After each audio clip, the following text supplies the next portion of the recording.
Good morning students, कैसे हो सब लोग। उम्मीद करता हूँ आप लोगों को सबको समझ आ रहा होगा। अगर कुछ समझ में नहीं आ रहा है तो आप कमेंट बॉक्स में अपनी क्वेरी लिख सकते हैं। कल हमने पढ़ा था आवेश के बारे में कि आवेश को किस तरीके से उत्पन्न किया जाता है या किसी भी चीज को किस तरीके से आवेशित किया जाता है। आज हम उसके आगे पढ़ेंगे कि आवेश का संसूचन कैसे करें और आवेश के कुछ मात्रक से मात्रक क्या क्या है और आवेश के गुणधर्म क्या क्या है उनके बारे में आज हम अध्ययन करने वाले हैं। तो आपको अगर कोई दिक्कत रहती है तो आप कमेंट में लिख सकते हैं। चलिए शुरू करते हैं।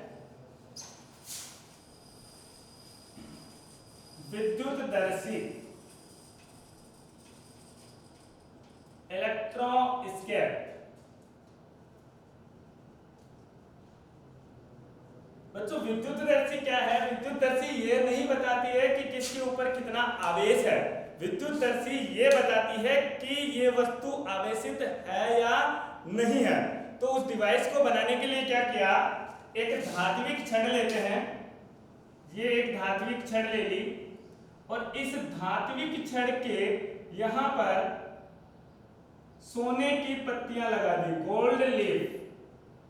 गोल्ड एक मेटल है, सोने की पत्तियां लगा दी और इस धात्विक डिस्क के ऊपर, धात्विक छड़ के ऊपर एक डिस्क लगाते हैं, चकती लगा देते हैं। वो भी क्या होती है? धात्विक चकती होती है। और इस अरेंजमेंट को, ये क्या है? स्वर्ण पत्र, और ये है धात्विक छड़, और ये है आपकी धात्विक डिस्क।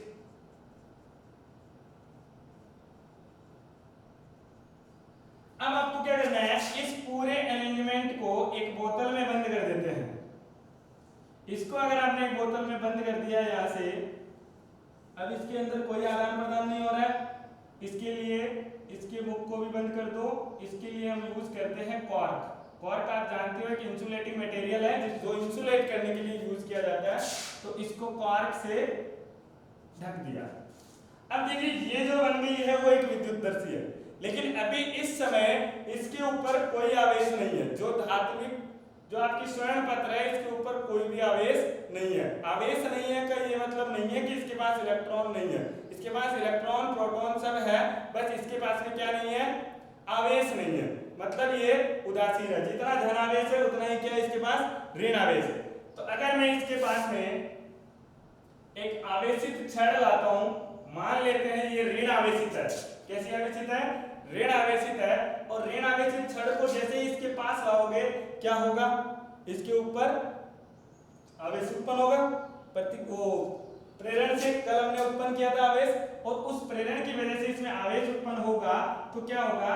इस पूरी स्वर्ण पत्तियों पे ऋणात्मक आवेश आ जाएगा। कैसा आवेश आ जाएगा? ऋणात्मक आवेश। और ऋणात्मक आवेश आने की वजह से जो पहले ऐसे थी वो कैसे हो गई? फैल गई है। क्यों? क्योंकि इस पे भी ऋणात्मक आवेश, इस पे ऋणात्मक आवेश, दोनों पे ऋणात्मक आवेश की वजह से क्या होगा? प्रतिकर्षण होगा। और प्रतिकर्षण से ये क्या हो गई? फैल गई। तो ये इस दिशा में चली गई, ये इस दिशा में चली गई। अब अगर आपको इसको हटा दोगे तो भी ये कैसा रहेगा? आवेशित रहेगा। आवेशित होने के बाद अगर आप कोई भी एक वस्तु लेके आते हो जिसका आपको पता नहीं है कि वो आवेशित है या फिर अनावेशित है। मान लो मैं ये मार्कर लेके जाता हूं, मैंने मार्कर इसके पास में लेके गया और क्या हुआ? यहाँ पे इन पत्तियों पे कोई फर्क नहीं पड़ा। अगर कोई फर्क नहीं पड़ा इसका मतलब क्या हुआ? कि हमारे मार्कर के पास में कोई आवेश नहीं है। अगर मैं इसको लेके जाता हूं और इस पे धन आवेश आ जाता है, इस पे जैसे ही धन आवेश आएगा, इस पूरी में क्या है? ऋण आवेश। तो ऋण आवेश और धन आवेश दोनों आपस में क्या करते हैं? आकर्षित करते हैं। आकर्षित करेंगे तो क्या होगा? ये जो पत्तियां ऐसे फैली हुई है वो आपस में सिकुड़ जाएगी। क्या हो जाएगा? सिकुड़ जाएगी। और अगर मैं इसके पास में कोई भी ऋण आवेशित लेके जाता हूं, ये ऋण आवेशित वस्तु हुई तो ये क्या कर जाएगी? फैल जाएगी। यानी आकर्षण और प्रतिकर्षण के सिद्धांत पर ये कार्य करती है। तो इसका उपयोग क्या होता है? उपयोग किसी आवेशित वस्तु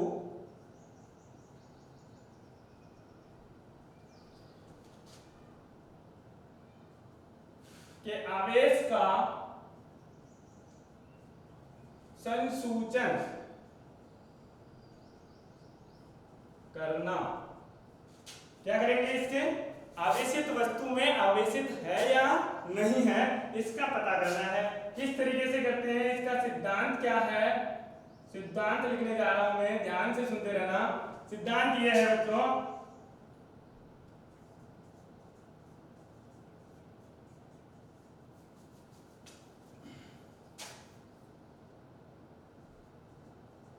इस अनुप्रयोग में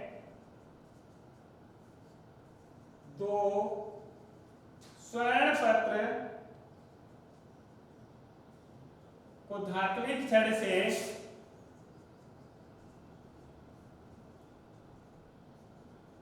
जोड़कर एक कांच की बोतल में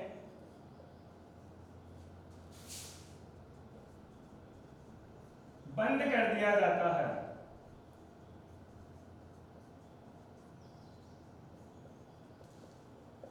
तथा जब इसके पास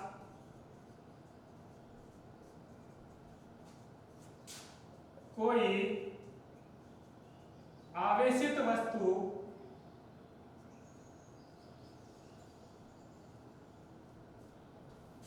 ले जाते हैं तो स्वर्ण पत्र में वही आवेश प्रेरण से उत्पन्न हो जाता है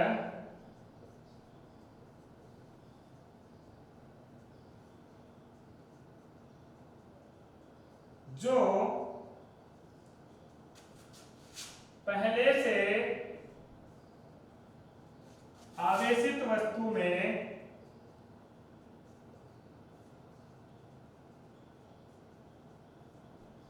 था। तो जो आवेश इसके अंदर था वही आवेश इसके अंदर जाता है। अब यदि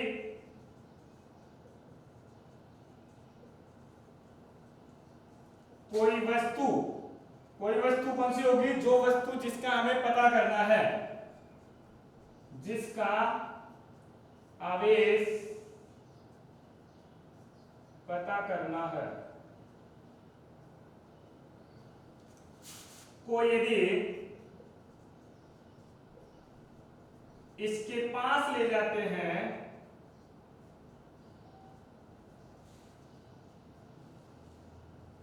तो स्वर्ण पत्र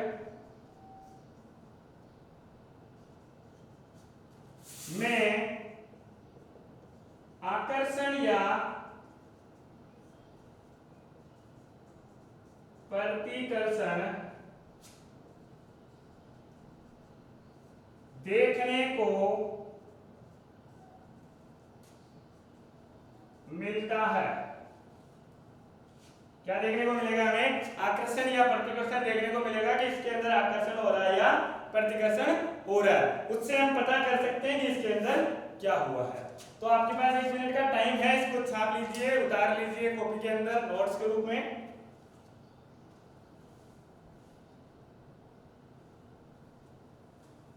चलिए, ये था विद्युतदर्शी। अब हम पढ़ने जा रहे हैं आवेश का मात्रक। पहले एक बार जब आवेश हमने पढ़ा था तब हमने आवेश का मात्रक बताया है कि आवेश का मात्रक होता क्या है। अब हम उसी के ऊपर आगे डिस्कस करेंगे कि आवेश का मात्रक क्या क्या हो सकता है, कितने तरीके से हो सकता है, वो पूरा। चलिए,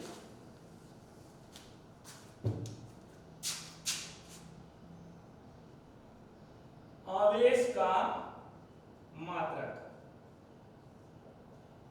देखिए, आवेश का मात्रक हमने बोला था कि ऐसा ही मात्रक जो होता है वो क्या होता है? कूलाम होता है। तो सबसे पहला तो आप यही लिख सकते हो कि आवेश का मात्रक कूलाम होता है।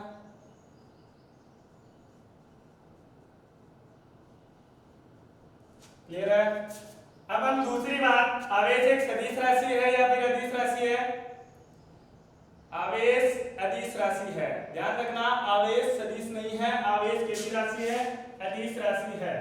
आवेश अदिश राशि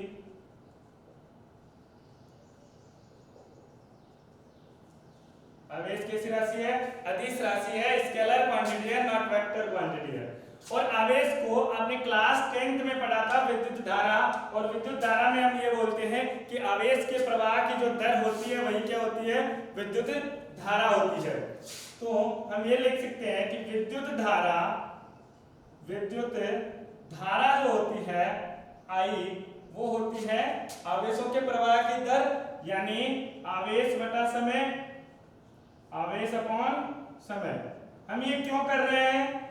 इसलिए कर रहे हैं क्योंकि क्लास 11th में पढ़ा था कि मूल भौतिक राशियां 7 होती है। कितनी होती है? 7 होती है, और उनसे व्युत्पन्न राशियां बनती है, और व्युत्पन्न राशियों के व्युत्पन्न मात्रक होते हैं। तो इसी प्रकार से यहाँ पर भी हमें उन 7 मूल भौतिक राशियों के रूप में अगर मात्रक चाहिए तो हमें उनमें बदलना पड़ेगा। तो क्या करते हैं? I बराबर क्या होता है? आवेश बटा समय, और आवेश को दर्शाते हैं Q से, समय को दर्शाते हैं T से। यहाँ से अगर आप देखो तो Q बराबर हो जाएगा I गुणा T। I होती है विद्युत धारा, T होता है समय। विद्युत धारा का मात्रक क्या होता है? एम्पियर। तो ये लिख दिया एम्पियर गुणा T का समय, समय का क्या होता है? सेकंड। क्या होता है? समय का मात्रक सेकंड। तो एम्पियर गुणा सेकंड क्या हो गया? मात्रक आवेश का। आवेश का मात्रक क्या हो जाता है? एम्पियर गुणा सेकंड। अब अगर आपको विमा निकालनी है तो आप आराम से इससे विमा निकाल सकते हो, डायमेंशन निकाल सकते हो। तो आवेश की विमा क्या हो जाएगी? आवेश की विमा, और विमा होती है MLT। यही पढ़े हैं। M क्या है? द्रव्यमान। या द्रव्यमान की राशि है? नहीं है तो 0 लग जाएगा। लंबाई दूरी के लिए होता है L, और दूरी यहाँ पर नहीं है इसलिए 0 हो जाएगा। T सेकंड के लिए, सेकंड यहाँ पे 1 है, लेकिन यहाँ पे एम्पियर और दिया हुआ है इसलिए एक राशि आ जाएगी 1। तो M0 L0 T1 A1 विमा होती है किसकी? आवेश की। ध्यान से सुनना, आवेश का मात्रक क्या होता है? कूलाम होता है, अदिश राशि है। इसका दूसरा मात्रक एम्पियर गुणा सेकंड कर सकते हैं, और इसकी विमा क्या होती है? M0 L0 T1 A1 होती है। इसके कुछ और मात्रक हैं जो आपको क्वेश्चंस के अंदर देखने को मिलेंगे। जैसे कभी-कभी आपको लिखा हुआ मिलेगा माइक्रो कूलाम। क्या मिलेगा? Micro coulomb, Meucci. इसका मतलब होता है बच्चों 10 की घात -6 कूलाम। अगर आपको मिलता है मिली नैनो कूलाम, नैनो कूलाम होता है 10 की घात -9 कूलाम। इसी तरीके से पिको कूलाम जो कि होता है 10 की घात -12 कूलाम। सबसे ज्यादा जो इंपॉर्टेंट है और यूज में आता है वो है माइक्रो कूलाम 10 की घात -6 कूलाम। अगर आप बात करो सीजीएस पद्धति की, तो सीजीएस पद्धति में आवेश का मात्रक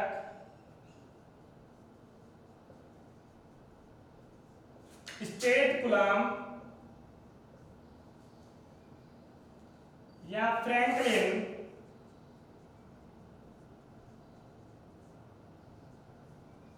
होता है। सीजीएस पद्धति में क्या होता है? State coulomb. और स्टेट कूलाम का 1 कूलाम जो होता है वो 10 × 10 की घात 9 ESU के बराबर होता है। कितना? 1 कूलाम बराबर 10 × 10 की घात 9 ESU के बराबर। इसी तरीके से एक होता है फेराडे। फेराडे के हिसाब से मात्रक होता है और उसको बोलते हैं एक फेराडे। और फेराडे जो होता है वो होता है 96,500 कूलाम के बराबर। कितना होता है? 96500 कूलाम। ध्यान से सुनना दोबारा।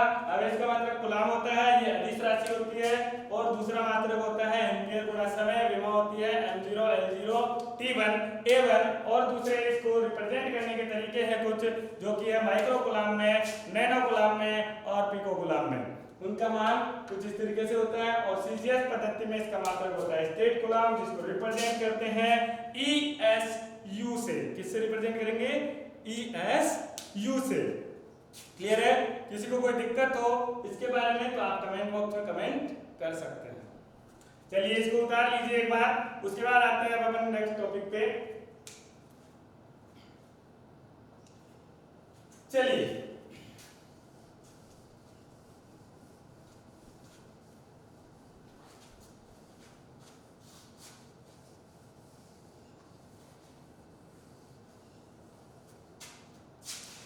देखो, हमने पढ़ लिया आवेश को उत्पन्न कैसे किया जाता है। और आवेश है क्या? एक गुण है, प्रॉपर्टी है किसी दूसरे पदार्थ की। अब कोई भी हो, चाहे किसी और की प्रॉपर्टी हो, उसकी खुद की अपनी प्रॉपर्टीज होती है।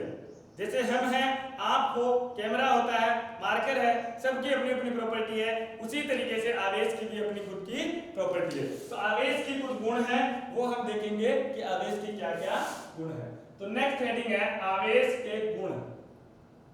आवेश के गुणधर्म,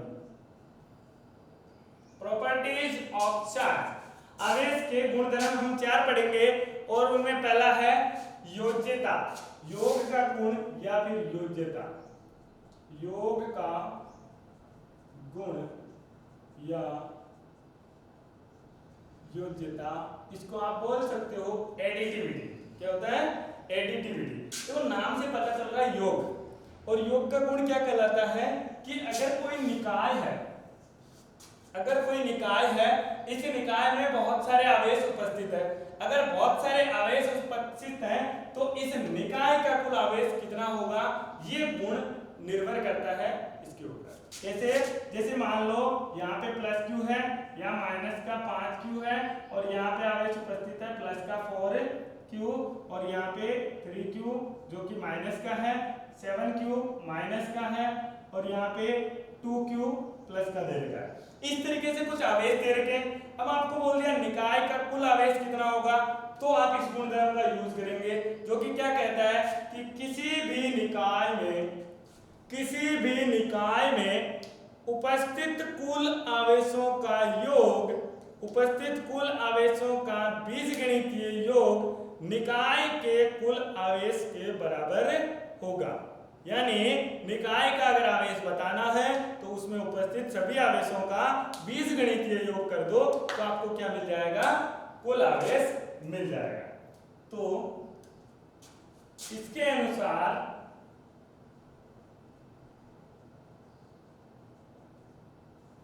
किसी निकाय का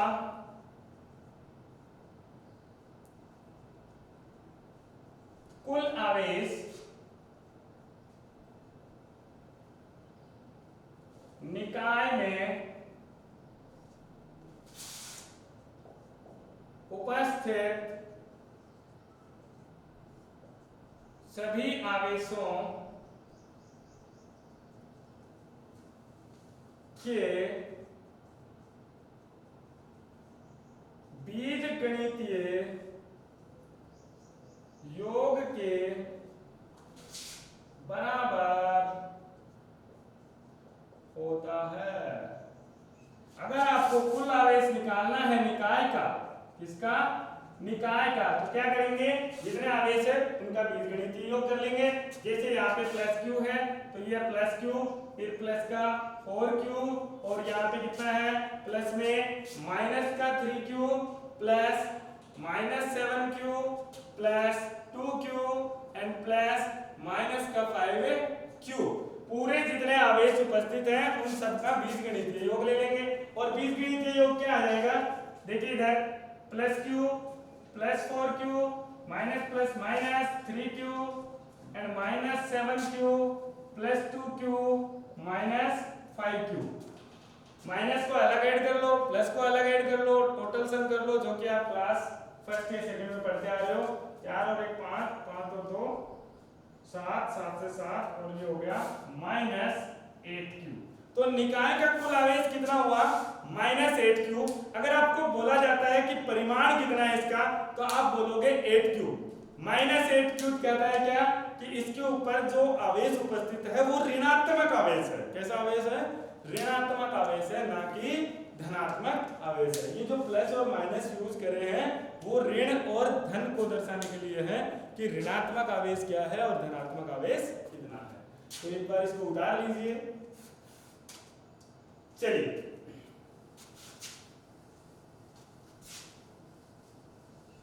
दूसरा जो इसका गुण धर्म है वो है आवेश की निश्चलता, इनवेरिएंस ऑफ चार्ज। आवेश की निश्चलता ये गुणधर्म ही है, आवेश की निश्चलता। निश्चलता से मतलब है कि वो चलता नहीं है, इसका मतलब ये नहीं है कि खाना नहीं खाता है। निश्चलता से मतलब है कि आवेश अगर रुका हुआ है या आवेश अगर चल रहा है, दोनों में उसके ऊपर कोई फर्क नहीं पड़ता है। या फिर बोलो कि निर्देश तंत्र जो है जिसके अंदर आवेश उपस्थित है वो निर्देश तंत्र रुका हुआ है या वो निर्देश तंत्र गतिशील है, दोनों में उसमें विद्यमान आवेश हमेशा क्या रहेगा, एक समान रहेगा, यानी आवेश के ऊपर उसका प्रभाव नहीं होगा। तो निकाय के वेग पर आवेश निर्भर नहीं करता है। निकाय का वेग कुछ भी हो उस पर निर्भर नहीं करेगा, यानी आवेश जब गतिशील है और आवेश जब स्थिर है निकाय, तब दोनों में क्या रहेगा, एक समान रहेगा, उसका उस पर कोई प्रभाव नहीं पड़ेगा। यह है इसका दूसरा गुणधर्म। उतार लीजिए इसको। चलिए नेक्स्ट है तीसरा, वो है आवेश का संरक्षण, कंजर्वेशन ऑफ चार्ज, कि आवेश संरक्षित रहता है। आवेश का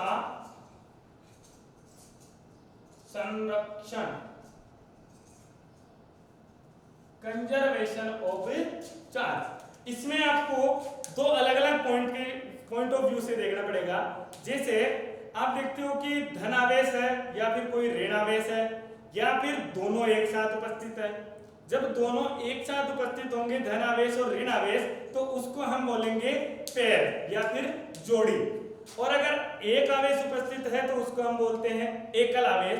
तो पहले हम पढ़ते हैं एकल आवेश के लिए कि एकल आवेश जो होता है सिंगल चार्ज पार्टिकल, उसको ना तो कभी बनाया जा सकता है और ना ही कभी नष्ट किया जा सकता है।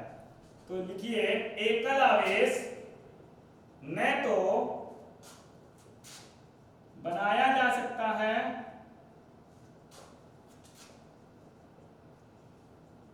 न ही नष्ट किया जा सकता है। कहने का मतलब क्या है कि जब हमने कल एक एग्जांपल लिया था, ग्लास की रोड को रेशम के कपड़े से रगड़ा था, और ग्लास की रोड को जब रेशम के कपड़े से रगड़ते हैं तो एक देखिए ग्लास की रोड पे धनावेश उत्पन्न हुआ था और रेशम के कपड़े पे ऋणावेश उत्पन्न हुआ था। तो यहाँ धनावेश हुआ है तो यहाँ ऋणावेश उत्पन्न होगा ही होगा। ये आप नहीं कह सकते हो कि सिंगल ऋणावेश उत्पन्न हुआ है धनावेश उत्पन्न नहीं हुआ है, ऐसा कभी भी पॉसिबल नहीं है। एक एग्जांपल तो वो कल पढ़ लिया, एक दूसरा उदाहरण देखते हैं हम, जो कि होता है आपका नाभिकीय अभिक्रियाएं।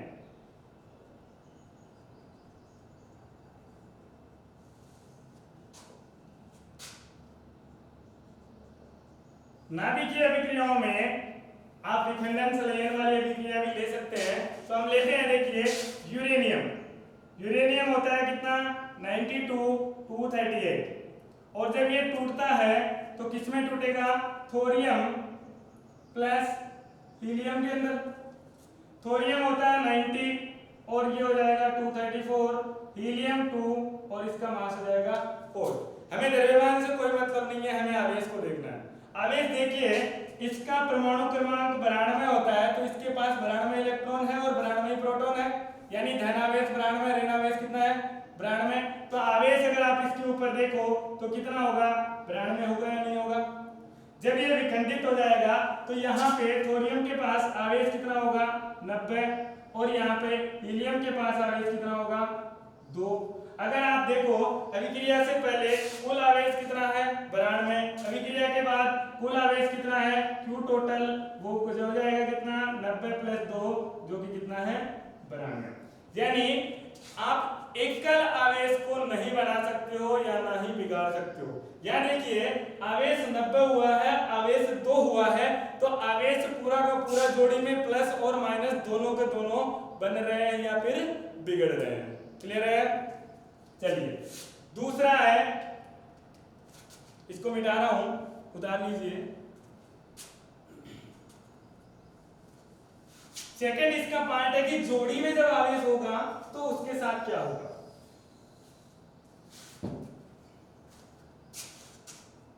जोड़ी में आवेश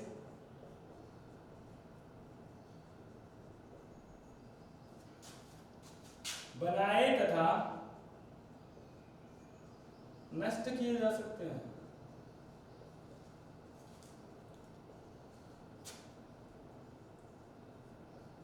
अब आप बोलोगे कि सर नष्ट कर रहे हो और आप बना रहे हो, फिर तो संरक्षण कैसे हुआ? संरक्षण होता है, अभी देखेंगे उदाहरण के तौर पे। तो उदाहरण लेते हैं हम, आपने नाम सुना है पॉजिट्रॉन का, और एक होता है इलेक्ट्रॉन। पॉजिट्रॉन कहाँ होता है? उदाहरण लेते हैं पॉजिट्रॉन।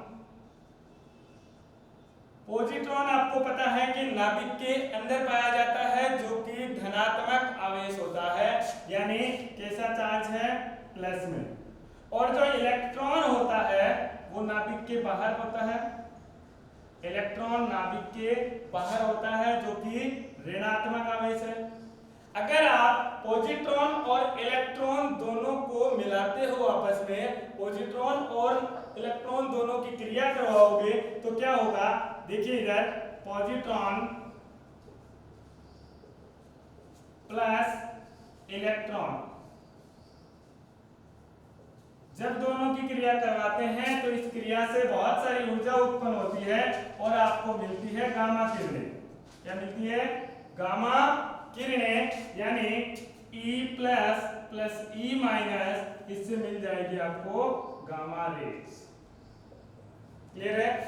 पॉजिट्रॉन और इलेक्ट्रॉन दोनों को मिलाया तो आपको मिली गामा रेज। अब यहां ये दोनों खत्म हो गए और बना लिया क्या? Gamma rays. क्या गामा रेज के पास कोई आवेश है? गामा किरणों के पास कोई आवेश है? नहीं है। गामा किरणों के पास आवेश नहीं है। पहले आपके पास में धन आवेश अलग से था, ऋण आवेश अलग से था, और अब आवेश क्या हो गया?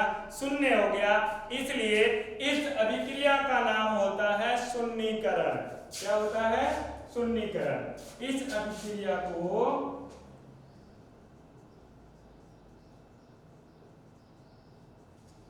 शून्यीकरण कहते हैं। एनिहिलेशन। क्या बोलते हैं? एनिहिलेशन या शून्यीकरण की अभिक्रिया। अब दूसरा इसका विलोम अगर करोगे कि गामा किरणों से आपको पॉजिट्रॉन अगर इलेक्ट्रॉन निकाल सकते हो, तो इसका मतलब क्या है? आवेश संरक्षित है, नहीं तो आवेश संरक्षित नहीं हो पाएगा। तो क्या करते हैं? गामा किरणों को अगर आप प्लेटिनम की प्लेट के ऊपर गामा किरणें डालते हो, तो वो गामा किरणें उससे पास नहीं होती है, बाहर नहीं निकलती है। बाहर निकलने की बजाय क्या करेगी? वहां पे पॉजिट्रॉन और इलेक्ट्रॉन उत्पन्न करेगी। तो वो भी कर लेते हैं, और उस अभिक्रिया को बोलते हैं युग्म उत्पादन। युग्म उत्पादन क्रिया, पेयर प्रोडक्शन। चलिए, गामा किरणें हैं, उनको कहां पे स्ट्राइक करवाओगे? कहां पे? प्लेटिनम। लिख लेते हैं गामा किरणों को प्लेटिनम पे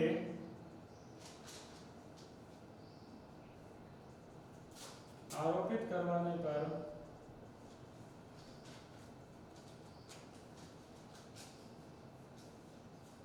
पॉजिट्रॉन तथा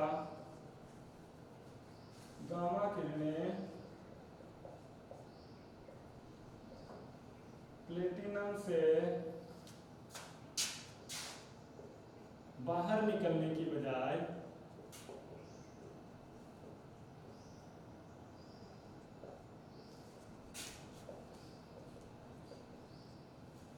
पॉजिट्रॉन तथा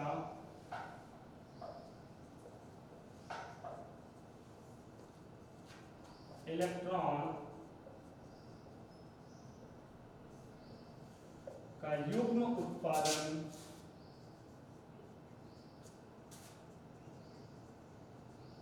करती है।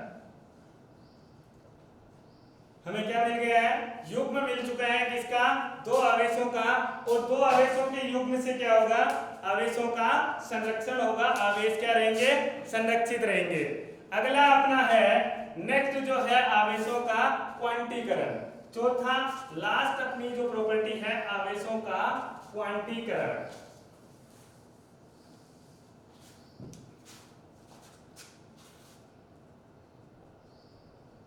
आवेश का क्वांटीकरण,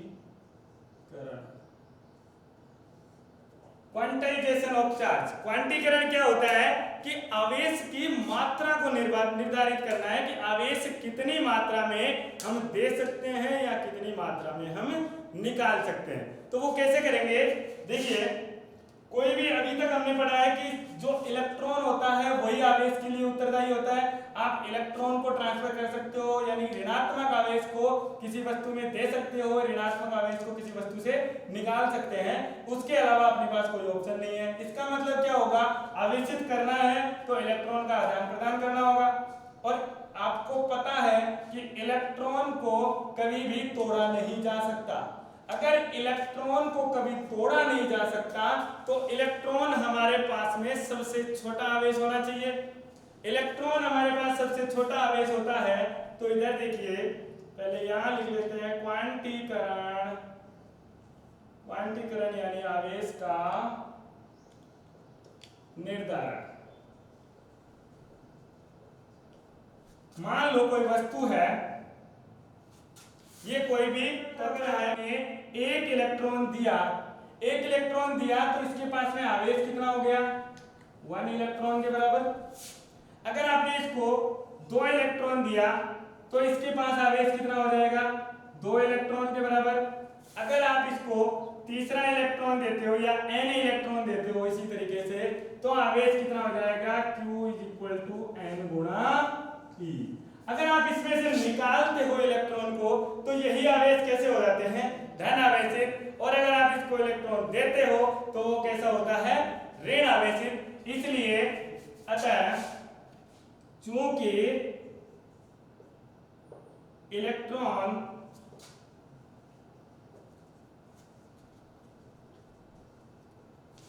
सबसे छोटा आवेश होता है,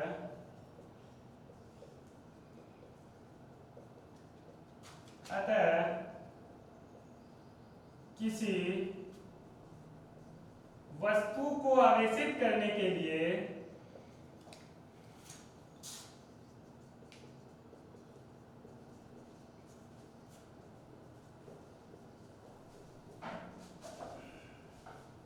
इलेक्ट्रॉन के बराबर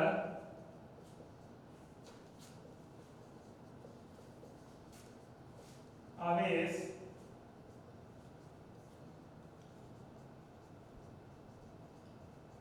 स्थानांतरण करना होगा। और अगर आपको इलेक्ट्रॉन के बराबर आवेश स्थानांतरण करना होगा, इसका मतलब क्या है कि आवेश हमेशा स्टेप में बढ़ेगा। आवेश स्टेप में क्यों बढ़ेगा? क्योंकि इलेक्ट्रॉन का आवेश होता है 1.6 गुणा 10⁻⁻19 कूलम। अगर किसी के पास 1.6 गुणा 10⁻⁻19 कूलम है और उसका आवेश बढ़ाना है तो मैं उसको 1.6 × 10⁻⁻19 कूलम और दूंगा, उससे कम नहीं दे सकते। इसलिए आवेश हमेशा स्टेप में बढ़ते हैं।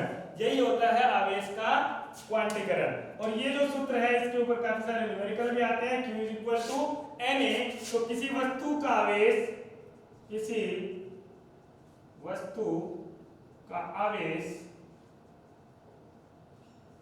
Q बराबर क्या हो जाता है? ±Ne। प्लस माइनस चिन्ह धन आवेश और ऋण आवेश के लिए होता है कि अगर आप आवेश को निकालते हो तो धन आवेश हो जाएगा इलेक्ट्रॉन को, और इलेक्ट्रॉन अगर देते हैं तो क्या हो जाएगा? ऋण आवेश हो जाएगा। अब आप जानते हो कि इलेक्ट्रॉन का आवेश कितना होता है? इलेक्ट्रॉन पर आवेश, तो इलेक्ट्रॉन का आवेश होता है 1.6 × 10⁻⁻19 कूलम। n क्या हो जाएगा, यहाँ पे E का मान होगा हमेशा 1.6 गुणा 10 की घात -19 कूलम, और n होता है कि कितने इलेक्ट्रॉन आपने दिए या फिर निकाले हैं।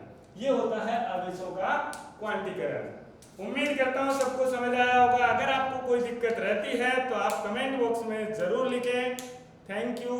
कल हम पढ़ेंगे कूलाम का नियम।